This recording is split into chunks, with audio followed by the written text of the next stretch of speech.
आखिरकार moon night season 1 खत्म हो चुका है और अपनी बेहतरीन और सेटिस्फाइंग एंडिंग और रिवील के साथ इस एपिसोड ने बहुत सारी चीजें मून नाइट के एमसीयू के फ्यूचर के लिए सेटअप कर दी है, जिनके बीच में बहुत सारे ईस्टर एग्स और रेफरेंसेस भी थे। और आज हम इसी एपिसोड का ब्रेक डाउन करने वाले हैं, जिसका सेंस अगेन आपको नहीं बनेगा अगर आपने अब तक इस सीरीज को देखना शुरू नहीं किया है तो। एंड ऑफ कोर्स ये वीडियो आपके लिए बहुत बड़ा स्पॉइलर होगी, और जो देख चुके हैं उनके लिए हे गाइस, मेरा नाम है पंकज सागर और आपका स्वागत है गेमों को हिंदी के एक और वीडियो में। Now without wasting any more time, let's get started. Moon night के फाइनल एपिसोड की शुरुआत होती है हॉस्पिटल वाले इल्यूजन को एक्चुअली ब्रेक करके, और एक्चुअली कहानी वहीं से आगे बढ़ती है जब हैरो स्टीवन को चौथे एपिसोड में गोली मारता है। एंड ऑफ कोर्स उस राप्ती के मिलते ही हैरो की एमिट वाली ताकत और ज्यादा मजबूत हो जाती है और वो अमिट का इंसाफ करना शुरू भी कर देता है। और यहाँ पर बेसिकली हमें इसी चीज का एक रेफरेंस एपिसोड 5 में भी देखने को मिला था, जब आसमान से सोल्स गिर रहे थे। यहीं पर लीला के हैरो का पीछा करने के दौरान टावरेट मार्क का मैसेज उसे देती हैं। आगे आर्थर हैरो अमिट को आजादी दिलवाने के लिए गीजा में पहुंचता है, जहां पर वो बाकी देवताओं के अवतारों को कन्फ्रंट करता है। और जैसा कि वो जानता था कि मार्क अब मर चुका है और अमिट को दोबारा कैद करने और उसे रोकने वाला कोई और न बचे, इसलिए उसने सारे के सारे देवताओं के अवतारों को खत्म कर दिया। और यहाँ पर फाइनली हमें अमिट दिखी अपने कॉमिक बुक एक्यूरेट अवतार में, जहाँ पर निकलते ही अमिट नोटिस करती है कि उसके भक्त यानी हैरो की स्किल्स स्टेबल नहीं है। यानी बेसिकली आर्थर हैरो भी खुद कोई दूध का धुला हुआ नहीं था, और वो समझाता है कि वो अपने उन्हीं पापों का प्रायश्चित करने के लिए अपने सैंडल्स में ग्लास डालकर दर्द झेलता था, जिसका रेफरेंस एपिसोड 1 में देखने को मिला था। लेकिन अमिट यहाँ पर जैसा कि एक परफेक्टली बैलेंस्ड स्केल वाले फेरो को अपना अवतार बनाकर भी कैद हो चुकी थी, वो इस बार आर्थर हैरो को अपनी कमियों के बावजूद भी चुनती है। वहीं पर दूसरी ओर लेला के कॉन्शु को आजाद करने के बाद कॉन्शु भी अमिट को कन्फ्रंट करता है और उसे रोकने की कोशिश करता है।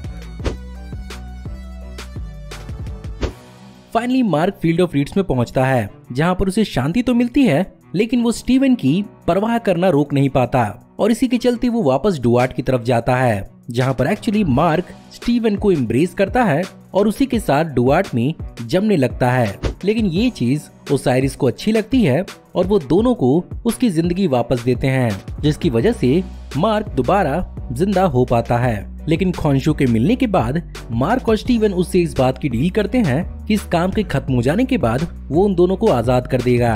और इसी के जस्ट बाद हमें देखने को मिली मार्क की एक और ऑसम एबिलिटी कि वो बेसिकली बहुत ही आराम से उड़ सकता है।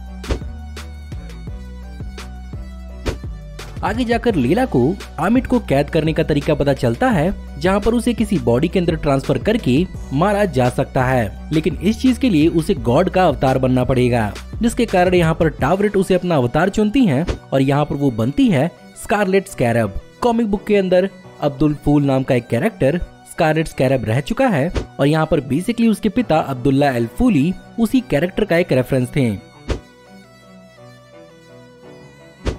वहीं पर आगे जाकर हमें 2 फाइट्स को एक साथ दिखाया गया, जिनमें एक था अमिट और कॉन्शु और दूसरी फाइट थी मार्क, लेला और हैरो के बीच में, जहां पर जब मामला आउट ऑफ कंट्रोल हो जाता है तो इस बार मार्क और स्टीवन को उनकी थर्ड पर्सनैलिटी फिर से एक बार उन पर काबू पाती है और हैरो को ऑलमोस्ट मारने वाली होती है। लेकिन फाइनली दोनों हैरो पर काबू पाते हैं और अमिट को उसके अंदर कैद कर ही देते हैं। लेकिन स्टीवन और मार्क अपनी इतनी हिम्मत नहीं जुटा पाते कि वो यहाँ पर हैरो को मार पाएं, और फाइनली यहाँ पर खॉन्शु को अपना वादा निभाना पड़ता है और उनसे उनका साथ छोड़कर जाना पड़ता है।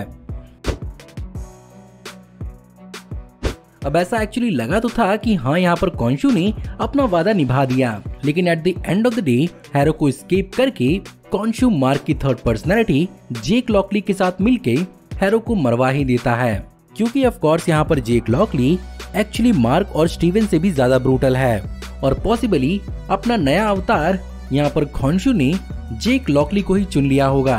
और क्या पता मार्क और स्टीवन का पूरा वो हॉस्पिटल वाला खेल खॉन्शु का ही बनाया हुआ हो, ताकि मार्क और स्टीवन से छुटकारा मिल जाए और इस बॉडी को खॉन्शु और जेक लॉकली संभालें, जिसे इस सीजन में तो रिवील नहीं किया गया, लेकिन शायद आगे की सीजन में रिवील किया जा सकता है। और अब पॉसिबली अमिट और हैरो के मरने के बाद स्टीवन और मार्क की लड़ाई सीधे अपने आप और खॉन्शु से भी हो सकती है। इसे सीजन 2 में देखने में बहुत मजा आएगा।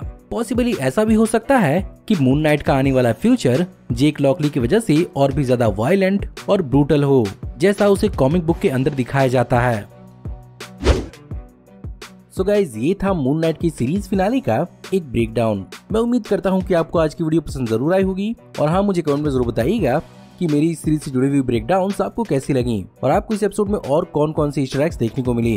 हमारी आने वाली ऐसी ही ऑसम वीडियोस को देखते रहने के लिए हमारे चैनल को सब्सक्राइब करिए, बेल वाले आइकन को दबाइए और हमारी वीडियोस को बिना मिस किए एंजॉय करते रहिए। और अगर आप चाहें तो इस वीडियो के लिंक को अपने दोस्तों ग्रुप्स के बीच में जितना हो उसके उतना शेयर करें। Thank you for watching, see you in the next video. Till then take care, good bye.